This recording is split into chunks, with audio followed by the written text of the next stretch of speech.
Hello friends, good evening and welcome to the success Kendra. Friends देखिए, Bihar police constable 21,391 post का exam जो 7 अगस्त 2024 को लिया गया था। फ्रेंड्स देखिए, उसमें जो साइंस के प्रश्न पूछे गए थे, देखिए किस पैटर्न पर वो पूछे गए थे और आगे जो है किस प्रकार के प्रश्न पूछे जाने के चांसेस हैं, ठीक उसी पैटर्न पर और उसी तरीके के जो है हम लोग प्रश्न जो पूछे जाएंगे उसी पर आधारित जो है हम लोग थ्योरी को, अगर आप थ्योरी कर लेते हैं ना तो आपका कोई भी प्रश्न एग्जाम में नहीं छूटेगा। तो देखिए, जहाँ से प्रश्न पूछा जा रहा है अभी बिहार पुलिस के एग्ज़ाम में, उसके थ्योरी को हम लोग देखेंगे। बहुत लंबा सेशन नहीं है, इसको ध्यानपूर्वक देखिएगा। निश्चित रूप से यहाँ से प्रश्न आपके एग्ज़ाम में बनेंगे और बने भी हैं, मैं आपको दिखा भी दूंगा। तो फ्रेंड्स, अगर आप चैनल पर पहली बार विजिट कर रहे हैं तो चैनल को सब्सक्राइब कर लीजिए और जो बगल में बेल आइकन है, घंटी का निशान है, उसको भी ज़रूर दबा लीजिएगा, ताकि जब भी बिहार पुलिस 2024 से रिलेटेड, बिहार पुलिस 2024 से संबंधित कोई भी इंपॉर्टेंट वीडियो अपलोड किया जाए तो उसका नोटिफिकेशन सबसे पहले आपके पास पहुंच जाए। तो चलिए फ्रेंड्स, सेशन आज का अब हम लोग स्टार्ट करते हैं। एक बार सभी लोग सेशन को लाइक कर दीजिए और सेशन का लिंक किसी भी एक ग्रुप में जहां कहीं भी है आप वहां पर इसको शेयर कर दीजिए। जिनका भी पेपर 11 को और 18 अगस्त को है वो लोग इस सेशन को बड़ा ध्यान से देखेंगे। चलिए शुरू करते हैं अब हम लोग आज का सेशन। तो फ्रेंड्स, जैसे मैंने आपको बताया है कि इस सेशन में हम लोग देखिए, बिहार पुलिस 7 अगस्त 2024 को जो एग्ज़ाम लिया गया था बिहार पुलिस कांस्टेबल 21,391 पोस्ट का, उसमें जो साइंस के प्रश्न पूछे गए थे, तो जिस प्रकार से और जहां से प्रश्न पूछा गया है ना, उसी प्रकार के हम लोग जो थ्योरी है उसको इस सेशन में देखेंगे। अगर आप थ्योरी कर लेंगे तो आपका एक भी प्रश्न एग्जाम में नहीं छूटेगा। हो सकता है इस थ्योरी से आगे भी प्रश्न पूछा जाए, ऐसा हम लोग उम्मीद करेंगे और उम्मीद करके ही हम लोग तैयारी भी करते हैं। तो सभी लोग एक बार सेशन को लाइक कर दीजिए। अब यहाँ से देखिएगा, सबसे पहले आप देख रहे हैं संवेग यानी कि मोमेंटम, और मोमेंटम से एक प्रश्न जो है बिहार पुलिस के एग्जाम में 7 अगस्त 2024 को पूछा गया है। तो सबसे पहले देख लीजिए, किसी गतिमान वस्तु के द्रव्यमान तथा वेग के गुणनफल को उस वस्तु का संवेग कहते हैं, यानी कि मोमेंटम कहते हैं। यहाँ पर आप देख सकते हैं संवेग बराबर द्रव्यमान गुना वेग होता है, यानी कि P = m/v होता है। m यहाँ पर द्रव्यमान है और v क्या है, वेलोसिटी है, यानी कि वेग है। और याद रखिएगा, संवेग जो है यह एक सदिश राशि है और इसका मात्रक क्या होता है, यूनिट क्या होता है। तो यहाँ पर देखेंगे द्रव्यमान का क्या होगा, kg होगा, और वेग का क्या होगा, मीटर पर सेकंड होगा। तो यही इसका मात्रक होता है, ठीक है। अच्छा, अब यहाँ पर देखिएगा कि द्रव्यमान P = क्या होता है, m/v होता है और इसी पर प्रश्न पूछा गया है। मैं आपको दिखा देता हूँ, ठीक है ना। देखिए फ्रेंड्स, ये रहा प्रश्न। कह रहा है कि if the mass of an object becomes 4 times and its velocity becomes half, then the momentum of object will, यानी कि यदि वस्तु का द्रव्यमान 4 गुना होता है तथा इसका वेग आधा हो जाता है तो वस्तु का संवेग क्या होगा। तो मैंने आपको बताया है कि अभी P = क्या होता है, m/v होता है। कह रहा है कि द्रव्यमान इसका 4 गुना हो जाए, यानी कि क्या हो जाएगा, ये 4m हो जाएगा, ठीक है, और इसका वेग आधा हो जाए, यानी कि वेग कितना हो जाएगा, आधा हो जाएगा। तो कह रहा है कि संवेग कितना होगा। तो देखिए, जब भी आप इस तरह का प्रश्न सॉल्व करेंगे, चाहे आपसे संवेग से संबंधित हो, काइनेटिक एनर्जी से संबंधित प्रश्न पूछा जाए, तो आप क्या करिएगा कि जो फॉर्मूला है ना उसको मत तोड़िएगा। जैसे कि फॉर्मूला इसमें mv है, P = क्या है, mv है, तो कुछ नहीं करना है। देखिए 2 दूना 4 हो जाएगा, यानी कि 2 बाहर आ गया और आप अंदर mv को फॉर्मूले को रखिए, तो यानी कि कितना हो गया, 2 गुना हो गया। तो ऑप्शन यहाँ पर देखिए बी में 2 गुना दिया गया है। चलिए, हो सकता है अब आपसे आगे जो मैं आपको रिलेशन दिखा रहा हूँ उस पर प्रश्न पूछा जाए। अब देखिए, अगर आपसे गतिज ऊर्जा और संवेग में अगर रिलेशन बना करके प्रश्न पूछा जाता है, मोमेंटम तो हो गया, तो देखिए काइनेटिक एनर्जी यानी कि गतिज ऊर्जा बराबर क्या होता है, P², यानी कि संवेग का स्क्वायर बटा 2m होता है। m क्या है, द्रव्यमान है, ठीक है। अब यहाँ पर देखिए, प्रश्न में अगर इस तरह से पूछ देगा कि संवेग 2 गुना करने पर, मैंने यहाँ पर न्यूमेरिकल भी दे दिया है, अगर संवेग 2 गुना कर दिया जाए तो गतिज ऊर्जा क्या होगा, संवेग अगर 2 गुना कर दिया जाए तो गतिज ऊर्जा क्या होगा। तो अभी आपने संवेग का पढ़ा था P = mv, ठीक है ना। तो इसमें लेकिन कह रहा है कि संवेग को 2 गुना करने पर गतिज ऊर्जा, तब आपको ये वाला रिलेशन लगाना होगा, ये वाला यहाँ पर काम नहीं कर रहा है, ठीक है। तो यहाँ पर देखिएगा, कह रहा है कि 2 गुना संवेग हो जाए, तो यहाँ पर देखिए K = क्या है, मतलब काइनेटिक एनर्जी = P² बटा 2m है। तो यहाँ पर देखिए संवेग 2 गुना कर दिया है मैंने, ऊपर संवेग का स्क्वायर है, तो यहाँ पर क्या हो जाएगा, 4p² हो जाएगा और बटा 2m। और अभी मैंने आपको बताया है कि जब भी आप इस तरह के प्रश्न को सॉल्व करिएगा, आप फॉर्मूले को एज इट इज़ लिखिएगा। तो यहाँ पर देखिएगा क्या हो जाएगा, ऐसा नहीं कि आप दो से ये 2 काटिएगा तो गलत होगा। मैंने बोला है अभी कि फॉर्मूले को एज इट इज़ निकालिए, तो इसमें से देखिए फॉर्मूला को मैंने निकाल दिया p² / 2m। बचा क्या, क्योंकि फॉर्मूला है बचा क्या 4, तो यहाँ 4 लिख दीजिए, यानी कि ये 4 गुना हो गया। समझ में आया आपका, क्या होगा 4 गुना गतिज ऊर्जा होगी। चलिए अब देखिए गतिज ऊर्जा के बारे में, किसी वस्तु में गति के कारण जो कार्य करने की क्षमता आ जाती है उसे ही उस वस्तु की गतिज ऊर्जा कहते हैं, यानी कि काइनेटिक एनर्जी कहा जाता है। और इसका फॉर्मूला आपको पता है कि ½ mv² होता है, ठीक है ना। अब देखिए यहाँ से प्रश्न बन सकता है क्या, प्रश्न ऐसे पूछा जाएगा कि किसी वस्तु का द्रव्यमान दुगुना करने पर, यानी कि द्रव्यमान इसका दुगुना करने पर गतिज ऊर्जा क्या होगी। तो यहाँ पर करके देखिए, ½ द्रव्यमान दुगुना कर दीजिए 2mv²। मैंने अभी बताया कि फॉर्मूले को इसमें से बाहर निकालने का प्रयास करिए, तो ½ और ये mv² हम बाहर निकाल देंगे, mv²। बचेगा कितना, 2 बचेगा, 2 को बाहर रख दीजिए, तो यानी कि दुगुना हो जाएगा। उसी प्रकार से अगर पूछा जाए कि इसमें, अगर आपसे पूछा जाए कि इसमें अगर किसी वस्तु का वेग अगर दुगुना कर दिया जाए, तो देखिए ½ m और वेग को दुगुना करना है, ठीक है। तो इसको और सॉल्व करिए, ½ m 4v² होगा, है ना। तो ऐसा नहीं आप काटिए मत, मैंने अभी बोला था कि ½ m और v², इसको आप बाहर निकालिए, तो ½ mv²। बचा कितना अंदर, 4 बचा, 4 को इधर बाहर निकाल दीजिए, तो ये 4 गुना हो जाएगा, ठीक है ना। इस तरह से आप सॉल्व करेंगे, कभी भी न्यूमेरिकल आपका इस तरह का गलत नहीं होगा। चलिए अब देखिए ध्वनि की चाल पर विभिन्न भौतिक राशियों का प्रभाव, अभी प्रश्न पूछा गया था, ठीक है ना। मैं आपको दिखा देता हूं कि प्रश्न क्या है, पहले आप देख लीजिए। अब देखिए प्रश्न ये है कि ताप बढ़ाने पर ध्वनि तरंगों की चाल क्या होगी। ताप बढ़ाने पर, ठीक है ना, ताप बढ़ाने पर ध्वनि तरंगों की चाल क्या होगी। तो ताप बढ़ाने पर ध्वनि की चाल क्या होती है, बढ़ती है। ये मैंने आपको अपने प्रैक्टिस सेट में भी कराया हुआ था। चलिए अब आते हैं हम लोग थ्योरी पर। देखिए यही पूछा गया था ना कि ताप का प्रभाव, तो माध्यम का ताप बढ़ने पर उसमें ध्वनि की चाल क्या होती है, बढ़ती है, ठीक है। अगर पूछा जाए कि दाब अगर बढ़ाया जाए, यानी कि दाब का क्या प्रभाव होगा, तो आप ध्यान से देखिए, ताप समान होने पर गैस में ध्वनि की चाल पर दाब का कोई भी प्रभाव नहीं पड़ता है।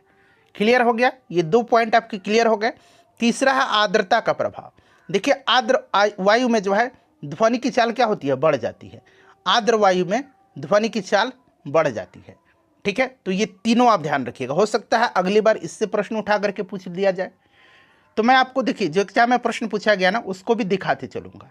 फ्रेंड्स प्लीज़ सेशन पसंद आ रहा है तो एक बार लाइक कर दीजिए, लाइक करने से ही पता चलता है कि आपको सेशन कैसा लग रहा है। अब चलिए माध्यम के वेग का प्रभाव, ध्वनि के बारे में ही है। तो देखिए माध्यम के वेग की दिशा में क्या होती है, माध्यम के वेग की दिशा में, वेग की दिशा में ध्वनि की चाल बढ़ जाती है, और माध्यम के वेग के विपरीत दिशा में जो है, विपरीत दिशा में ध्वनि की चाल घट जाती है। तो ये भी आप ध्यान रखिएगा, ये ध्वनि से संबंधित 4 पॉइंट हो गए आपके, ठीक है ना। 1, 2, 3 और 4, चारों याद रखिएगा। चलिए उसके बाद देखिए अगला है, अब यहाँ से ये प्रश्न बनता है कि अवस्रव तरंग, इंफ्रासोनिक वेव। तो देखिए 20 हर्ट्ज से नीचे की आवृत्ति वाली जो ध्वनि तरंग होती है, ठीक है ना, उसी को हम लोग अवस्रव बोलते हैं, इंफ्रासोनिक बोलते हैं। इसको भी हमारी कान नहीं सुन सकती है। देखिए जो ऑडिबल वेव्स है, श्रव्य तरंग है, 20 हर्ट्ज से लेकर के 20,000 हर्ट्ज, या इसको 20 किलो हर्ट्ज भी आप कह सकते हैं, ठीक है ना, 20 किलो हर्ट्ज। तो 20 किलो हर्ट्ज या 20,000 हर्ट्ज के बीच की जो आवृत्ति वाली ध्वनि तरंग है, इसी को हमारी कान सुन सकती है। तो ये रेंज बड़ा महत्वपूर्ण है, ये रेंज आप याद रखिएगा, एग्जाम में बनता है। और पराश्रव्य यानी कि अल्ट्रासोनिक वेव 20,000 हर्ट्ज से अधिक की होती है, ये भी हमारी कान नहीं सुन सकती हैं, ठीक है। चलिए अब देखिए ध्वनि से ही संबंधित ये प्रश्न पूछा जाता है कि अस्पष्ट प्रतिध्वनि यानी कि स्पष्ट इको सुनने के लिए, अस्पष्ट प्रतिध्वनि सुनने के लिए ध्वनि के स्रोत तथा परावर्तक सतह के बीच न्यूनतम दूरी कितना होना चाहिए, तो 17 मीटर होनी चाहिए। ये याद रखिएगा, बड़ा ही इंपॉर्टेंट है। और स्पष्ट देखने की जो न्यूनतम दूरी होती है वो कितनी होती है, आप मुझे कमेंट करके बताइए, ठीक है ना। चलिए ध्वनि का प्रभाव हमारे मस्तिष्क पर 0.1 सेकंड तक रहता है, ये भी पॉइंट आप ध्यान रखिएगा, ठीक है। चलिए अब देखिए, अब अगला हमारा आ गया आपका, देखिए गलनांक पर दाब का प्रभाव, गलनांक पर अशुद्धि का प्रभाव। ध्यान रखिएगा, पहले गलनांक कर लेते हैं, उसके बाद हम लोग क्वथनांक करेंगे, ठीक है। चलिए अब देखिएगा गलनांक पर दाब का क्या प्रभाव होगा। वे पदार्थ जो पिघलने पर संकुचित होते हैं उन पर दाब बढ़ाने से उसका गलनांक कम हो जाता है। जो पदार्थ पिघलने पर संकुचित होते हैं, ठीक है ना, उन पर दाब बढ़ाने से उनका गलनांक कम हो जाता है। जैसे कि ये संकुचित हो जाते हैं बर्फ, ढलवा लोहा, बिस्मथ। और वे पदार्थ जो पिघलने पर प्रसारित होते हैं, जैसे कि मोम है, उस पर दाब बढ़ाने से क्या होगा, उसका गलनांक बढ़ जाता है। क्लियर? एक बार और देखिए, वे पदार्थ जो पिघलने पर संकुचित होते हैं उन पर दाब बढ़ाने पर उनका गलनांक कम हो जाता है, और वे पदार्थ जो पिघलने पर प्रसारित होते हैं उन पर दाब बढ़ाने पर उनका गलनांक बढ़ जाता है। ठीक है, चलिए दूसरा पॉइंट है कि गलनांक पर अशुद्धि का क्या प्रभाव पड़ता है। तो देखिए, सामान्यतः अशुद्धि जब मिलाएंगे तो गलनांक कम हो जाता है। ठीक है, चलिए अब देखिए क्वथनांक पर दाब का प्रभाव। देखिए, दाब बढ़ाने पर क्वथनांक बढ़ता है और अशुद्धि मिलाने पर भी क्वथनांक बढ़ता है। तो क्वथनांक दोनों कंडीशन में बढ़ेगा। क्लियर? इसको ध्यान रखिएगा, ये इंपॉर्टेंट है। चलिए देखिए, वाष्पन की दर निम्न में से किन कारकों पर निर्भर करती है। देखिए, तो वाष्पन की दर किस पर निर्भर करेगी? द्रव के तापमान पर। ताप बढ़ने पर वाष्पीकरण की दर बढ़ जाएगी। ताप जब बढ़ाइएगा तब वाष्पीकरण की दर बढ़ जाती है। द्रव की खुली सतह का क्षेत्रफल, द्रव की खुली सतह का क्षेत्रफल जब बढ़ाइएगा तब भी वाष्पीकरण की दर बढ़ जाती है। समझ में आ रहा है ना बात? चलिए देखिए, ताप बढ़ने पर आपेक्षिक जो आर्द्रता होती है, आपेक्षिक आर्द्रता, वो भी बढ़ जाती है। तो ताप बढ़ने पर वाष्पीकरण की दर भी बढ़ती है और ताप बढ़ने पर आपेक्षिक आर्द्रता भी बढ़ती है। आपेक्षिक आर्द्रता को हाइग्रोमीटर से मापा जाता है। ठीक है, प्रश्न बनता है एग्जाम में। चलिए अब देखिए, ताप बढ़ाने पर चालक पदार्थों का विद्युत प्रतिरोध बढ़ता है। ताप बढ़ाइएगा तो जो चालक पदार्थ हैं उनकी विद्युत प्रतिरोध बढ़ता है और साथ ही साथ उनकी विद्युत चालकता घटती है। याद रखिएगा, जबकि अर्धचालक पदार्थों की विद्युत चालकता ताप बढ़ाने पर क्या होती है, बढ़ती है, और ताप घटाने पर घटती है। तो ये आप याद रखिएगा। ठीक है, चलिए देखिए, यह प्रश्न जो है बनता है कि विद्युत फ्यूज जो है किस सिद्धांत पर कार्य करता है। देखिए, विद्युत फ्यूज जो होता है, जिसको कि हम लोग आपका विद्युत का फ्यूज जो लगाया जाता है सर्किट में, तो सबसे पहले जान लीजिए उसको हमेशा लाइव वायर में जोड़ा जाता है। फ्यूज को हमेशा जो विद्युन्मय तार होता है जिसमें करंट आता है, लाइव वायर में जोड़ा जाता है। और देखिए, यह उष्मीय प्रभाव या तापीय प्रभाव, कभी कभी ऑप्शन में उष्मीय प्रभाव रहेगा, धारा का उष्मीय प्रभाव या तापीय प्रभाव, तो इसी पर यह कार्य करता है, आधारित होता है। विद्युत फ्यूज धारा के उष्मीय प्रभाव के सिद्धांत पर कार्य करता है। ठीक है, और ट्रांसफार्मर के बारे में जान लीजिए। ट्रांसफार्मर जो है यह विद्युत चुंबकीय प्रेरण के सिद्धांत पर कार्य करता है, और ट्रांसफार्मर में केवल प्रत्यावर्ती धारा यानी कि एसी करंट, अल्टरनेटिंग करंट का ही प्रयोग किया जाता है। ठीक है ना, ट्रांसफार्मर हमेशा केवल जो है एसी के लिए प्रयुक्त किया जाता है। चलिए उसके बाद देखिएगा कि घरों में दी जाने वाली विद्युत जो होती है ये 220 वोल्ट की एसी करंट होती है। ठीक है, और इसकी आवृत्ति 50 हर्ट्ज की होती है। ये भी आप साथ साथ ध्यान रखेंगे। चलिए फ्रेंड्स, अब थोड़ा सा ध्यान लेते हैं हम लोग यहाँ पर। देखिए, न्यूटन के गति के नियम में बार तो 3 नियम हैं। देखिए, सबसे पहले यहाँ पर देखिए, गति के नियम का सबसे पहले सर आइजक न्यूटन ने 1687 ईस्वी में अपनी पुस्तक प्रिंसिपिया में प्रतिपादित किया था। ठीक है ना, और उन्हीं के सम्मान में जो है इसको न्यूटन की गति का नियम कहा जाता है। देखिए, पहला नियम है, कोई वस्तु विराम की अवस्था में है तो वह विराम की अवस्था में ही रहेगी, और यदि एक समान गति से किसी सीधी रेखा में चल रही है तो वैसे ही चलती रहेगी जब तक उस पर कोई बाहरी बल लगा करके उसकी अवस्था में परिवर्तन न किया जाए। अर्थात सभी वस्तुएं क्या अपनी प्रारंभिक अवस्था को बनाए रखना चाहती हैं। यह आपका प्रथम नियम, ठीक है ना, और इसी को जड़त्व का नियम भी कहा जाता है। ठीक है, इसी को जड़त्व का नियम, इनर्शिया भी कहा जाता है। इसीलिए न्यूटन के प्रथम नियम को जड़त्व का नियम कहा जाता है। देखिए, बल क्या है, वह बाह्य कारक है जिसके द्वारा किसी वस्तु की विराम अथवा गति की अवस्था में परिवर्तन लाया जाता है। आप बैठे हुए हैं, कोई धक्का मार देगा, आप गिर जाइएगा, गति में आ जाइएगा। ठीक है ना। देखिए, प्रथम नियम से हमें क्या प्राप्त होता है, ये बड़ा इंपॉर्टेंट है। प्रथम नियम से हमें बल की परिभाषा, डेफिनेशन ऑफ फोर्स प्राप्त होता है। ठीक है, याद रखिएगा, प्रश्न पूछा जाएगा कि न्यूटन के किस नियम से डेफिनेशन ऑफ फोर्स यानी कि बल की परिभाषा मिलती है, तो पहले नियम से। ठीक है, चलिए अब दूसरा नियम और भी इंपॉर्टेंट है।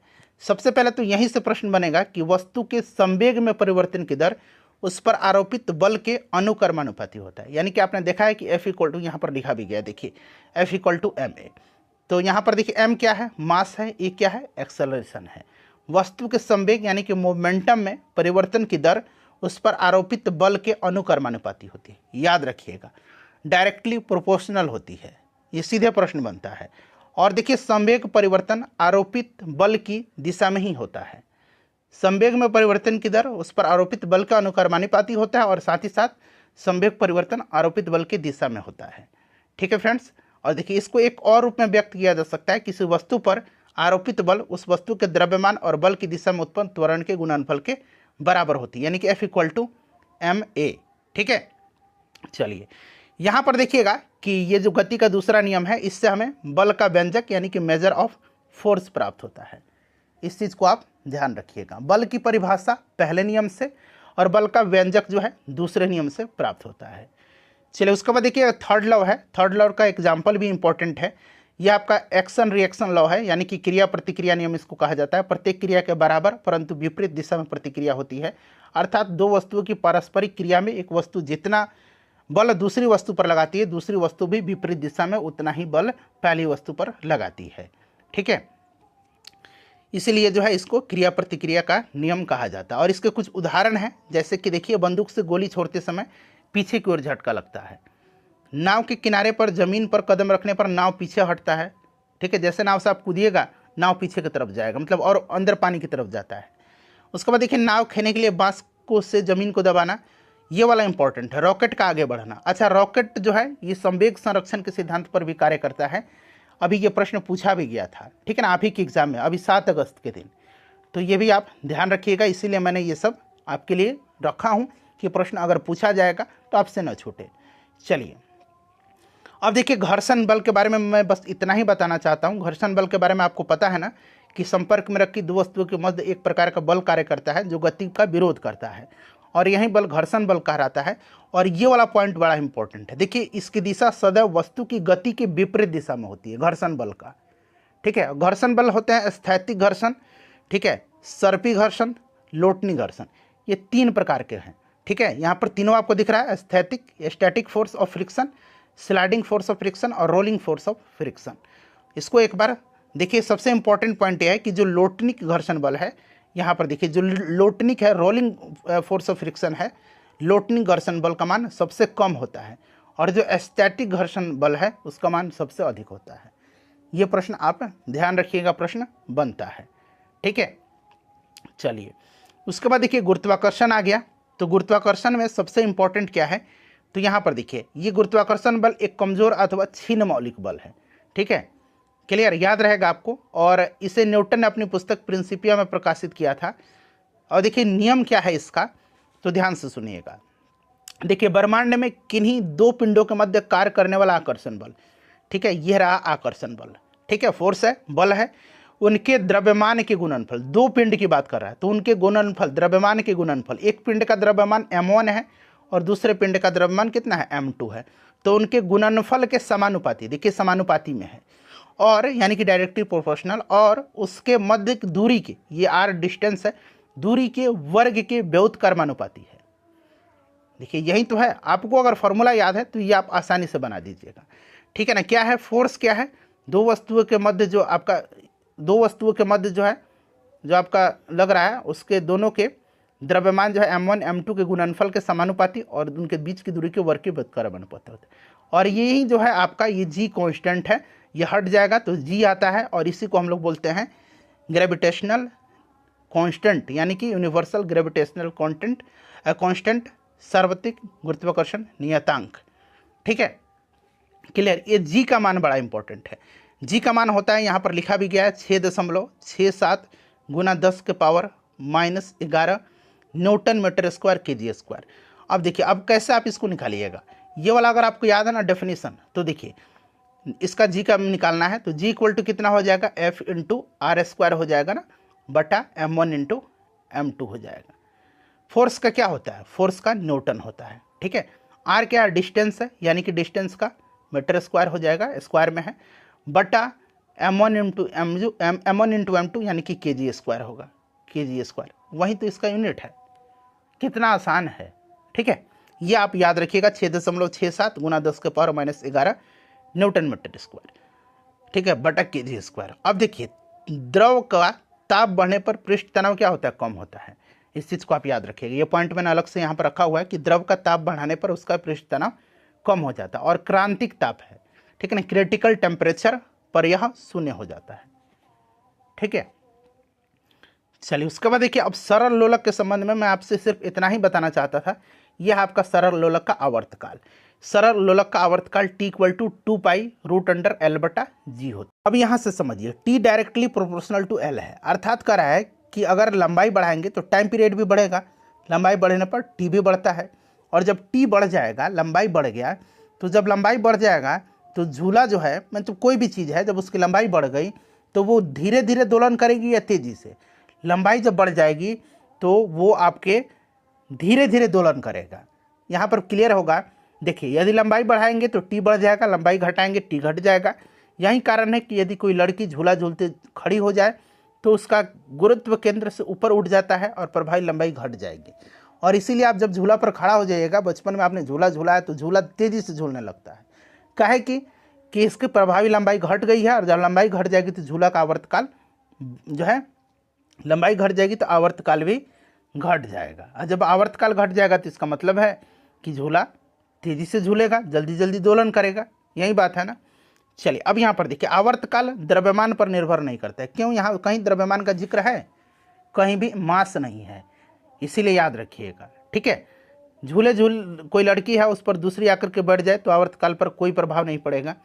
ये वाला याद रखिएगा, बड़ा इंपॉर्टेंट है, इतना ही बस आपको याद रखना है। ठीक है, चलिए, पृथ्वी के तल से ऊपर या नीचे जाएं तो आवर्तकाल बढ़ जाता है। ठीक है, पृथ्वी के तल से ऊपर या नीचे जाने पर आवर्तकाल बढ़ जाएगा, अर्थात कोई भी घड़ी जो है वो क्या होगी, सुस्त हो जाएगी। क्लियर? लोलक घड़ी की बात किया जा रहा है।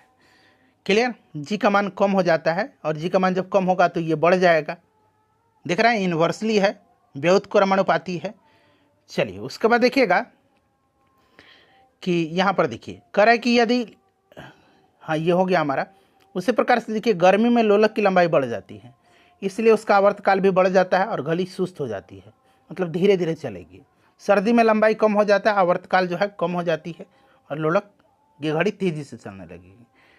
देखिए, चंद्रमा पर लोलक की घड़ी ले जाएं तो उसका आवर्तकाल बढ़ जाएगा, क्योंकि चंद्रमा पर जी के मान का 1/6 गुना होता है, तो जी कम है तो वहाँ पर बढ़ जाएगा। चलिए, अब प्रकाश से संबंधित कुछ पॉइंट है, जैसे कि रात्रि के समय तारों का टिमटिमाना, ये किसका उदाहरण है? तो याद रखिएगा, अपवर्तन के। ठीक है, पानी से भरे किसी बर्तन के तली में पड़ा हुआ सिक्का ऊपर उठाई दिखाई देता है, अपवर्तन के कारण। छड़ी अगर है पानी में तो वो भी अपने तल से उठा दिखाई देता है, अपवर्तन के कारण। ठीक है, मछली जो है, ये सब एक ही तरह का एग्जाम्पल है। ठीक है, अच्छा ये वाला देखिए, सूर्योदय के समय पहले, सूर्योदय के कुछ समय पहले, ठीक है ना, कुछ समय पहले, और सूर्यास्त के कुछ समय बाद सूर्य क्षितिज के नीचे होने पर भी हमें दिखाई देता है, ये प्रकाश का अपवर्तन के कारण है। ठीक है, चलिए, पूर्ण आंतरिक परावर्तन का कारण क्या है? हीरा का अत्यधिक चमकना, रेगिस्तान में मृच्छका यानी कि जो मिराज बनता है, और ठंडे प्रदेशों में जो लूमिंग बनता है, उस यही पूर्ण आंतरिक परावर्तन के कारण होता है। कांच का चटका हुआ भाग चमकीला दिखाई देता है, पूर्ण आंतरिक परावर्तन के कारण। पानी में पड़ी हुई परखनली जो है चमकीली दिखाई पड़ती है, पूर्ण आंतरिक परावर्तन के कारण। ऑप्टिकल फाइबर जो है पूछा जाता है किस सिद्धांत पर कार्य करता है? तो पूर्ण आंतरिक परावर्तन के सिद्धांत पर। ठीक है, पानी में हवा भरे बुलबुले चमकते हैं, इसी के कारण। और देखिए, कालिक से पुता हुआ गोला चमकता है, इसी के कारण। चलिए, अब देखिए प्रकाश का व्यतिकरण के उदाहरण। ठीक है, यहाँ पर देखिए, जल की सतह पर फैली हुई किरासन तेल जो है, उसकी परत का सूर्य के प्रकाश में रंगीन दिखाई देना, ये प्रकाश के व्यतिकरण का उदाहरण है। साबुन के बुलबुले का रंगीन दिखाई देना, ये भी प्रकाश के व्यतिकरण का, इंटरफेरेंस ऑफ लाइट का एग्जाम्पल है। प्रकाश के प्रकीर्णन का बार बार पूछा जाता है कि आकाश का रंग सूर्य के प्रकाश के प्रकीर्णन के कारण नीला दिखाई देता है। ठीक है, और सूर्य उगते और डूबते समय प्रकीर्णन के कारण लाल दिखाई देता है। क्षितिज पर कुछ समय बाद भी दिखाई देता है, वो तो आपको अपवर्तन के कारण था, और यहाँ पर लाल दिखाई देता है, ये प्रकीर्णन के कारण। ये दोनों एग्जाम्पल आप याद रखिएगा। ठीक है ना। चलिए, अब देखिए, जब सूर्य दिन में सिर के ऊपर होता है तो प्रकाश को वायुमंडल में कम दूरी तय करनी पड़ती है, जिससे प्रकीर्णन कम होता है और सूर्य सफ़ेद दिखाई देता है। प्रकीर्णन के कारण ही दोपहर में सूर्य हमें सफ़ेद दिखाई देता है। क्लियर हो गया। समुद्र का पानी भी प्रकीर्णन के कारण नीला दिखाई देता है। इतना हो गया। चलिए, देखिए, जब अंतरिक्ष यात्री चंद्रमा के तल पर खड़े होते हैं तो वहाँ से आकाश इन्हें काला दिखाई देता है। चंद्रमा पर कोई वायुमंडल नहीं होता है, इसी के कारण, और वहाँ पर सूर्य के प्रकाश का प्रकीर्णन नहीं होता है, जिससे कि आकाश काला दिखाई देता है। ठीक है, चलिए, उसके बाद देखिएगा, अब थोड़ा सा बायोलॉजी पर आते हैं। बायोलॉजी का बड़ा प्रश्न पूछा गया है यहाँ से। ठीक है, चलिए देखिए कहाँ से प्रश्न पूछा गया है। सबसे पहले कोशिका की बात करते हैं। तो कोशिका जो जीवों की आधारभूत संरचनात्मक और कार्यात्मक इकाई है। ठीक है, चलिए इतना ही आपको जानना है, बाकी आपको कुछ ज़्यादा नहीं जानना है। देखिए प्रत्येक जीव का शरीर एक सूक्ष्म इकाई द्वारा निर्मित होता है, जिसको कि हम लोग सेल बोलते हैं, कोशिका बोलते हैं। अब यहाँ पर देखिए कोशिका विज्ञान, देखिए कोशिका के अध्ययन क्या कहलाता है, साइटोलॉजी कहलाता है। ठीक है, चलिए अब यहाँ पर देखिए कोशिका के बारे में करते हैं बात। तो कोशिका की खोज किया था रॉबर्ट हुक ने। किसने? रॉबर्ट हुक ने 1665 में। देखिए उन्होंने अपने बनाए सूक्ष्मदर्शी यानी कि माइक्रोस्कोप में कॉर्क की एक पतली, यहाँ पर पूरा देखिए, कॉर्क की एक पतली काट यानी कि सेक्शन में अनेक सूक्ष्म मोटी भित्ति वाली मधुमक्खी की छत्ते जैसी कोठरियाँ देखी। इन कोठरियों को इन्होंने कोसा नाम दिया था। यह कोसा शब्द एक लैटिन शब्द है जिसका अर्थ होता है एक सूक्ष्म कक्ष यानी कि लिटिल रूम। रॉबर्ट हुक के द्वारा जो है उनके अध्ययन है, उनकी प्रसिद्ध पुस्तक माइक्रोग्राफिया में प्रकाशित है। ये सब इंपॉर्टेंट पॉइंट है। देखिए लीवेनहॉक ने उसके बाद 1674 ईस्वी में सर्वप्रथम जीवित कोशिकाओं के अंदर संगठन का अध्ययन किया और 19वीं सदी के अंतिम चौथाई काल कोशिका विज्ञान की क्लासिकल काल यानी कि क्लासिकल पीरियड ऑफ साइटोलॉजी कहा जाता है।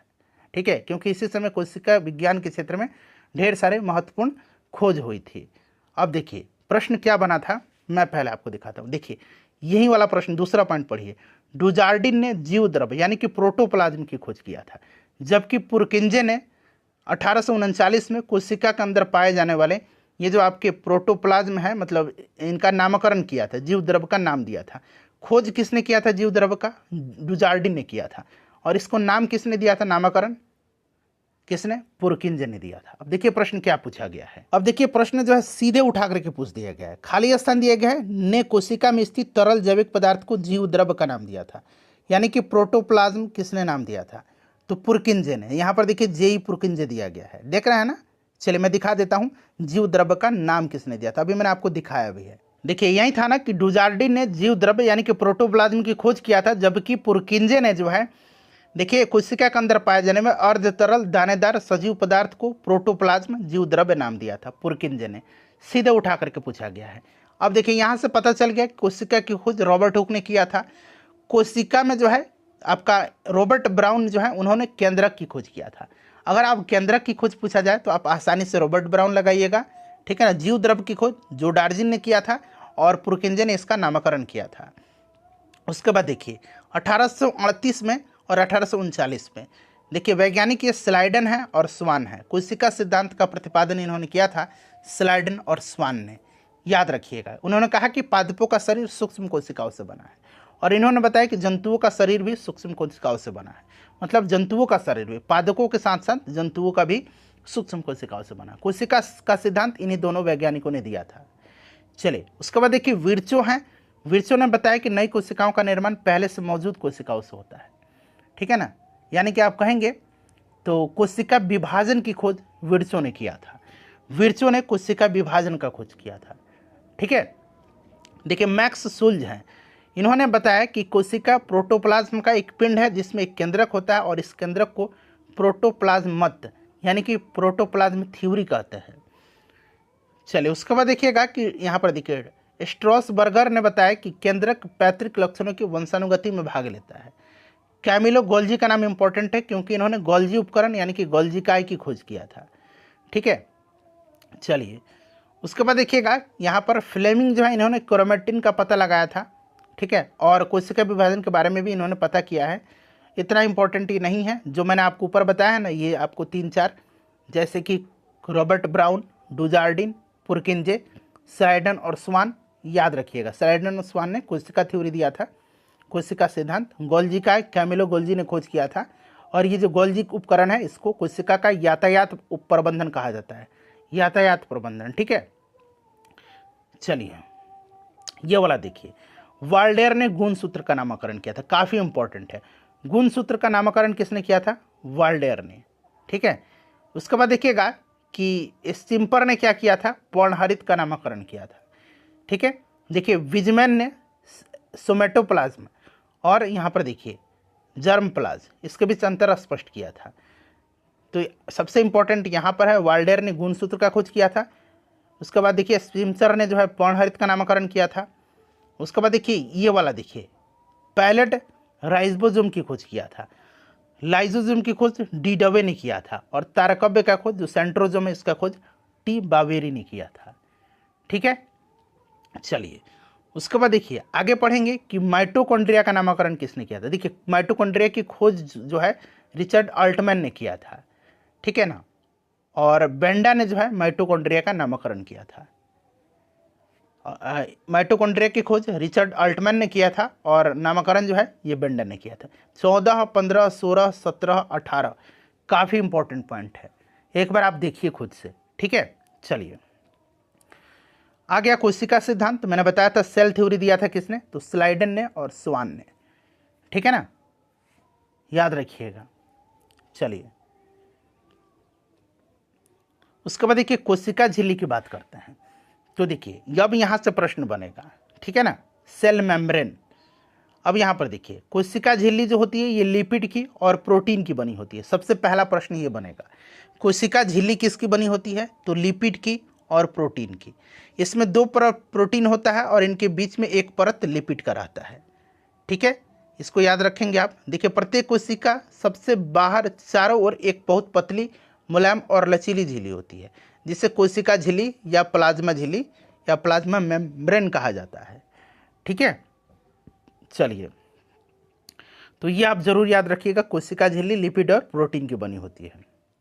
अब देखिए, अब कोशिका झिल्ली एक सीमित झिल्ली का कार्य करती है और यह कोशिका के एक निश्चित आकार बनाए रखने में मदद करती है। बड़ा इंपॉर्टेंट है, कोशिका को एक निश्चित आकार बनाए रखने में मदद कोशिका झिल्ली करती है। ठीक है, साथ ही साथ यह कोशिका को यांत्रिक सहायता यानी कि यहाँ पर देखिए मैकेनिकल सपोर्ट भी प्रदान करती है। यह विभिन्न प्रकार के अणुओं को बाहर निकलने और अंदर आने में नियंत्रित करती है। ठीक है, जंतु कोशिकाओं में यह सीलिया, फ्लैजिला, इन सब ये उतना इंपॉर्टेंट नहीं है। जो मैंने अभी आपको बताया इसका कार्य क्या है, तो ये कार्य करती है, एक शेप देती है, निश्चित आकार देती है, यांत्रिक सहारा मैकेनिकल सपोर्ट देती है, विभिन्न प्रकार के अणु को बाहर निकलने और अंदर आने में नियंत्रण करती है। ठीक है, कोशिका झिल्ली था।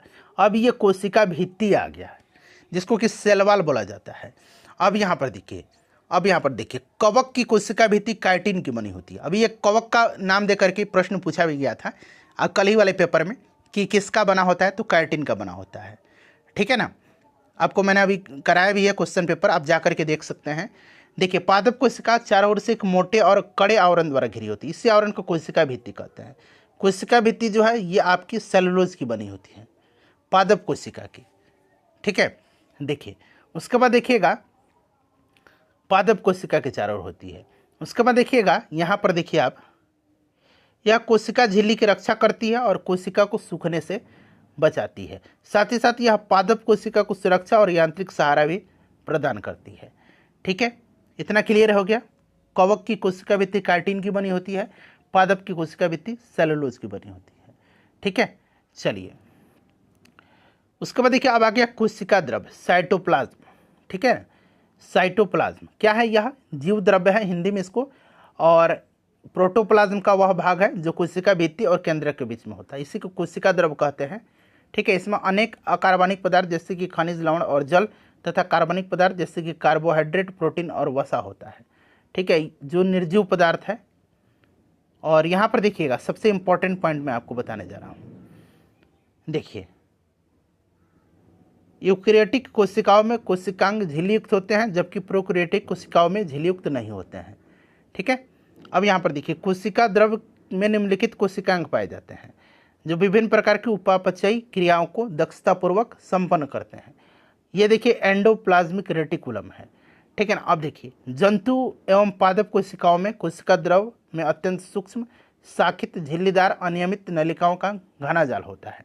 ठीक है ना, सबसे पहले याद रखिएगा ये लाइकोप्रोटीन की बनी होती है। कौन, एंडोप्लाज्मिक रेटिकुलम। ठीक है, चलिए उसके बाद देखिएगा ये लिपिड स्राव के लिए उत्तरदायी होता है। कौन, स्मूथ एंडोप्लाज्मिक रेटिकुलम। ठीक है, SER।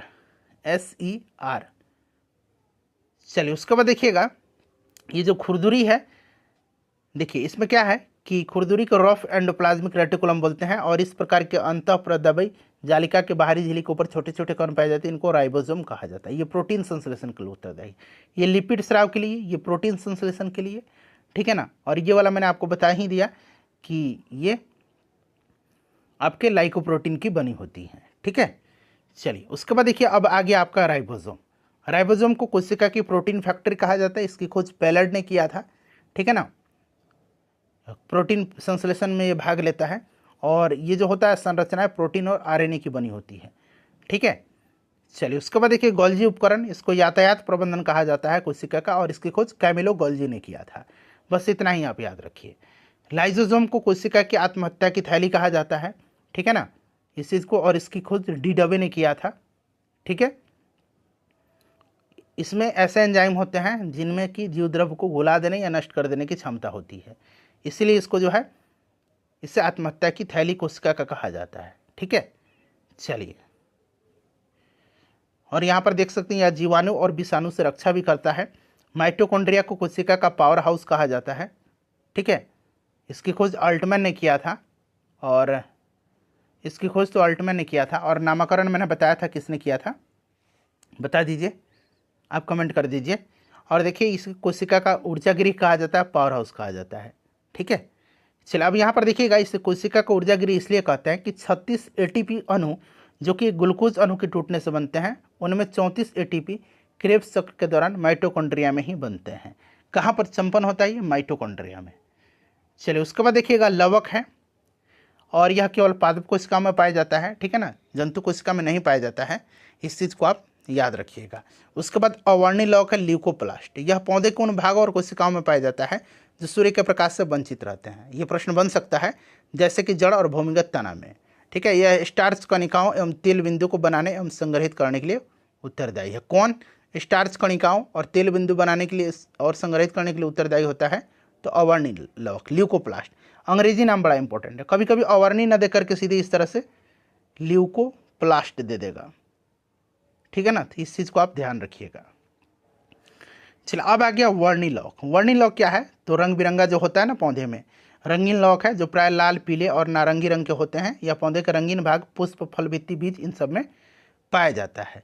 हरित लौक की बात करते हैं तो हरित लौक जो है ये पौधे का हरित लौक बहुत ही महत्वपूर्ण कोशिकीय संरचना है। इसी में क्लोरोफिल की सहायता से प्रकाश संश्लेषण की क्रिया संपन्न होती है क्लोरोप्लास्ट में, ठीक है। चलिए उसके बाद देखिए इसके कारण इसको क्या कहा जाता है? कोशिका का रसोई घर कहा जाता है, क्लियर। और हरित लौक में पर्णहरित के अलावा कैरोटीन, जैंथोफिल नामक वर्णक भी पाए जाते हैं, ठीक है। पत्तियों का रंग पीला होने के कारण उसमें कैरोटीन का निर्माण होना है।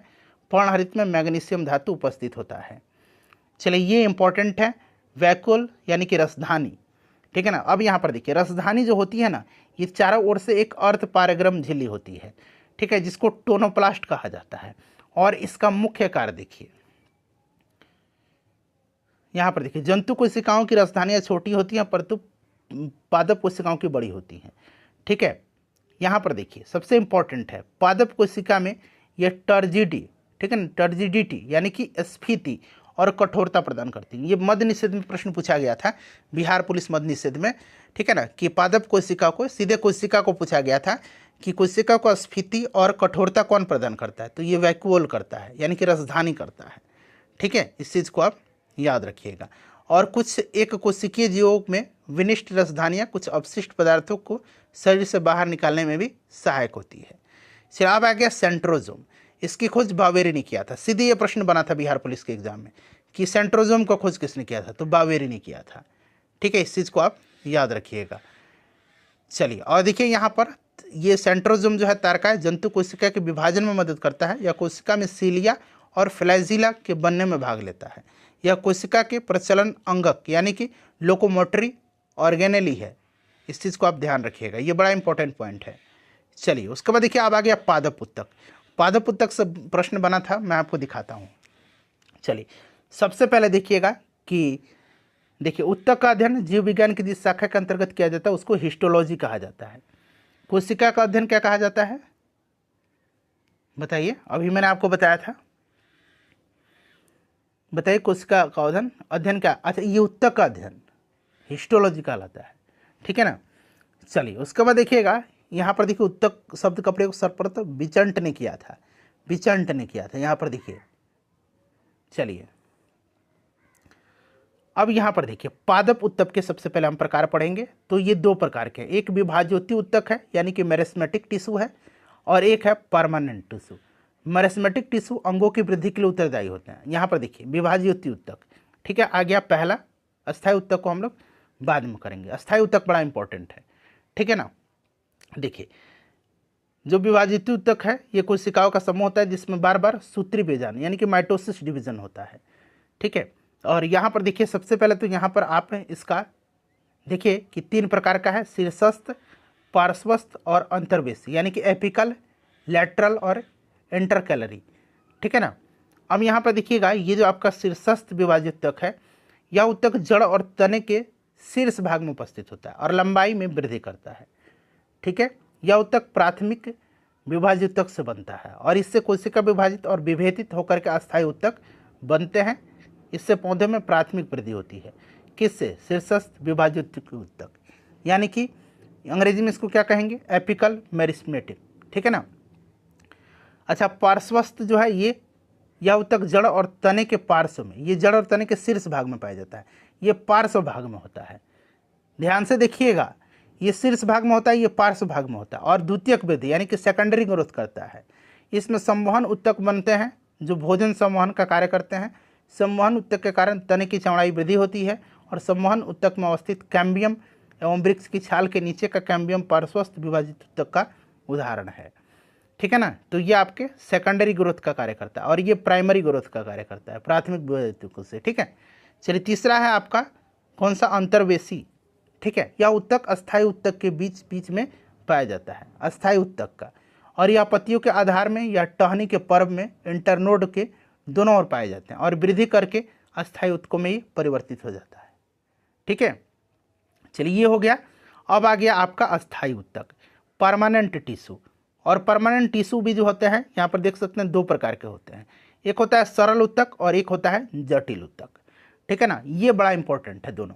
अब देखिए सरल उत्तक जो है, अस्थायी उत्तक जो है, यहाँ पर आप देखेंगे तो अस्थायी उत्तक जो है ये आपका यहाँ पर देखेंगे तो ये मृदुत्तक है यानी कि पेरेन्काइमा, कोलेनकाइमा और स्क्लेरेन्काइमा। प्रश्न यहीं से न बना था, दिखाता हूँ अभी।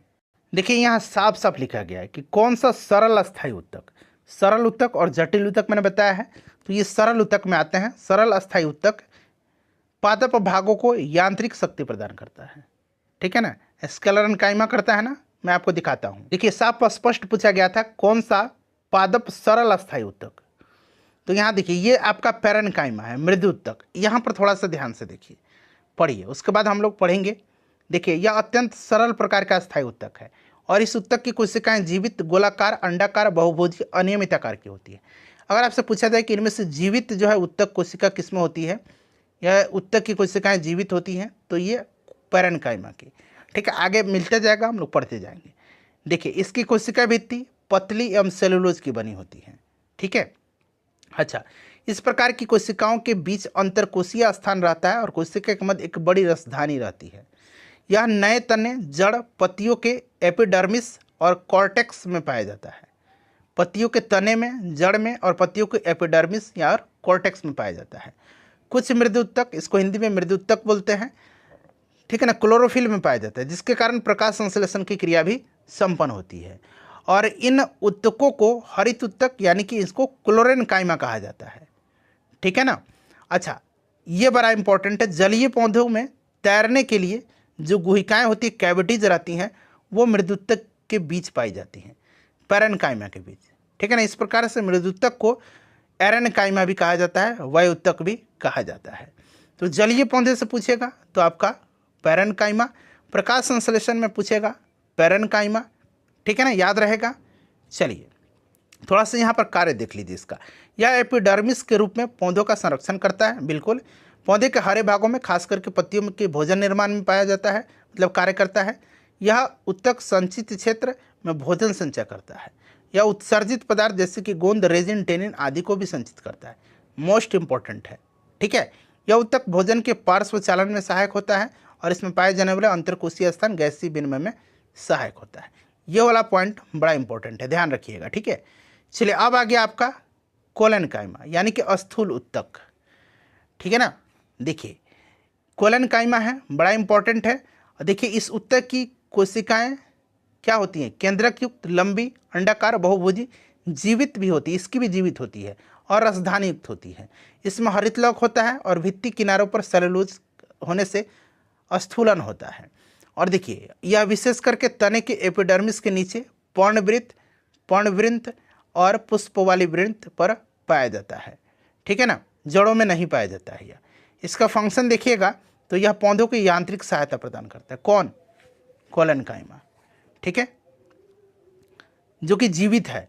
और स्क्लेरेनकाइमा भी पाया जाता है, लेकिन ये मृत कोशिका होती है, आप यहाँ पर देख सकते हैं, ठीक है ना। इसमें हरितलौक पाया जाता है और ये भोजन का निर्माण भी करता है। अब दृढ़ ऊतक की बात करते हैं तो दृढ़ ऊतक में आपने बताया था अभी मैंने कि स्क्लेरेनकाइमा ये भी जो है यांत्रिक सहायता प्रदान करता है, ठीक है ना, लेकिन ये मृत कोशिकाएं होती हैं, इसमें जीव द्रव्य नहीं होता है, ठीक है ना, और इसकी भित्ति लिग्निन के जमाव के कारण मोटी होती हैं। चलिए अब यहाँ पर देखिएगा, प्रश्न यही बना था ना कि कोई आंतरिक स्थान नहीं रहता है और कार्टेक्स यहाँ पर देखिए पेरिसाइकिल संवहन बंडल में पाया जाता है। दृढ़ ऊतक जो होता है पौधे के तना, पत्तियों के सिरा, फलों और बीजों के बीजावरण और नालियर के बाहरी छिलके पर। प्रश्न क्या बना था देख लीजिए। 7 अगस्त का क्वेश्चन पूछा गया है कि नारियल का ऊपरी भाग यानी कि छिलका किस प्रकार के ऊतक से बना था। तो मैंने बताया था आपको दृढ़ ऊतक यानी कि स्क्लेरेनकाइमा। देखिए यही प्रश्न सेम पूछ लिया गया है, पूछा गया है ना। यहाँ पर देख लीजिएगा, नारियल के बाहरी रेशेदार छिलके में पाया जाता है कौन? तो दृढ़ ऊतक स्क्लेरेनकाइमा। और ये मृत होता है ये कोशिकाएं, और ये भी यांत्रिक सहायता प्रदान करता है, ठीक है ना, याद रखिएगा। यह पौधों की यांत्रिक सहायता प्रदान करता है और यह पौधे के आंतरिक भागों की रक्षा करता है। पौधे के बाह्य परतों में यह रक्षात्मक ऊतक के रूप में कार्य करता है। यह पौधों को सामर्थ्य, दृढ़ता और लचीलापन, फ्लेक्सिबिलिटी भी यही प्रदान करता है। इस चीज़ को आप ध्यान रखिएगा, ये पॉइंट बड़ा इंपॉर्टेंट है, ये तो आप जान ही गए, ठीक है ना, ये पॉइंट भी बड़ा इंपॉर्टेंट है, ये वाला, यहीं से प्रश्न बनेगा। चलिए अब आ गया जटिल ऊतक। ये अस्थायी ऊतक था और ये जटिल ऊतक आ गया। सरल ऊतक था मतलब अभी हमने किया, और ये कॉम्प्लेक्स टिश्यू आ गया जटिल ऊतक। अब देखिए इसमें क्या आता है, तो जाइलम और फ्लोएम आता है जटिल ऊतक में, ठीक है। अब यहाँ से प्रश्न क्या बनेगा, देखिए जाइलम और फ्लोएम मिलकर के संवहन बंडल का निर्माण करते हैं और इन दोनों को संवहन ऊतक कहा जाता है। जाइलम यह पौधे के जड़, तना और पत्तियों में पाया जाता है और इसे चालन ऊतक यानी कि कंडक्टिंग टिश्यू भी कहते हैं। यह 4 प्रकार के तत्वों से बना होता है। ये तत्व इंपॉर्टेंट है, ऑप्शन में दे देगा ना, 3 उसमें का दे देगा और एक इसमें का दे देगा। बोलेगा कि जाइलम ऊतक का कौन सा इसमें से जो तत्व है, तो देखिए ट्रैकिड्स है, अंग्रेजी में याद रखिएगा, ट्रैकिड्स है, वेसल्स है, जाइलम फाइबर है और जाइलम पेरेन्काइमा है। ये जाइलम का भाग है, जल के संवहन में सहायक होता है जाइलम, ठीक है। देखिए वाहिकाएं अंग्रेजी में ट्रैकिड्स, वेसल, ठीक है ना। उसके बाद देखिए जाइलम फाइबर और जाइलम पेरेन्काइमा। तो ये जाइलम मिलेगा आपको लिखा हुआ, तो इसमें तो आपको कोई कन्फ्यूज़न ही नहीं होगा। लेकिन वेसल और ट्रैकिड याद रखिएगा किसका भाग है, तो ये जाइलम का भाग है, ठीक है। चलिए और अब आ गया आपका फ्लोएम में। फ्लोएम भोजन के संवहन के लिए सहायक होता है, ठीक है ना। और यहाँ पर देख लीजिए जड़, तना और पत्तियों में पाया जाता है और ये भोज्य पदार्थ की विभिन्न भागों तक पहुँचाता है। यह एक संचयक ऊतक है जो पौधे के यांत्रिक संचयन प्रदान करता है, ठीक है। ये भी 4 तत्वों से बना हुआ था। ये आखिरी वाला 2 आपको याद नहीं, क्योंकि इसमें भी फ्लोएम फाइबर है। ये जाइलम फाइबर था, इसमें फ्लोएम फाइबर है, इसमें जाइलम पेरेन्काइमा है, मतलब इसमें फ्लोएम पेरेन्काइमा है, इसमें जाइलम पेरेन्काइमा था। तो ये दोनों में दिया रहेगा। अब इसमें याद रखना है सीयू ट्यूब और कैम्पेनियन सेल। अगर आपसे पूछेगा सीयू ट्यूब किसका भाग है, तो फ्लोएम का। कैम्पेनियन सेल किसका भाग है, फ्लोएम का।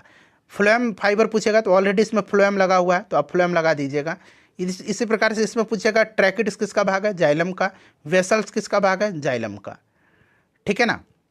अच्छा अब थोड़ा सा यहाँ पर ध्यान दीजिएगा, क्योंकि मैं आपको बताना चाहता हूँ। देखिए एक आपका है ब्रायोफाइटा, ठीक है ना, ब्रायोफाइटा क्या है, तो यहाँ पर देखिए ब्रायोफाइटा जो है, ब्रायोफाइटा के बारे में थोड़ा सा जान लीजिए। ब्रायोफाइटा जो होता है ना, इसके बारे में जान लीजिए। देखिए पादप जगत का इससे उभयचर कहा जाता है, ठीक है ना, इससे पादप जगत का उभयचर कहा जाता है। अगर प्रश्न पूछा जाए कि पादप जगत को उभयचर किसको कहा जाता है, तो ब्रायोफाइटा का। और ब्रायोफाइटा में संवहन ऊतक नहीं पाया जाता है, ब्रायोफाइटा में संवहन ऊतक नहीं पाया जाता है, ठीक है ना, नहीं पाया जाता, नहीं होता है। इस चीज़ को आप याद रखिएगा, ठीक है ना। ब्रायोफाइटा याद हो गया। अच्छा ब्रायोफाइटा के बाद एक आता है आपका ट्राइकियोफाइटा। क्या आता है, ट्राइकियोफाइटा, एक मिनट रुक जाइए, ट्राइकियोफाइटा, ये हटा दीजिए, कुछ नहीं, ये ट्राइकियोफाइटा, ठीक है। अब देखिए ट्राइकियोफाइटा के अंतर्गत ही क्या आता है, तो ट्राइकियोफाइटा के अंतर्गत ही आता है आपका टेरिडोफाइटा।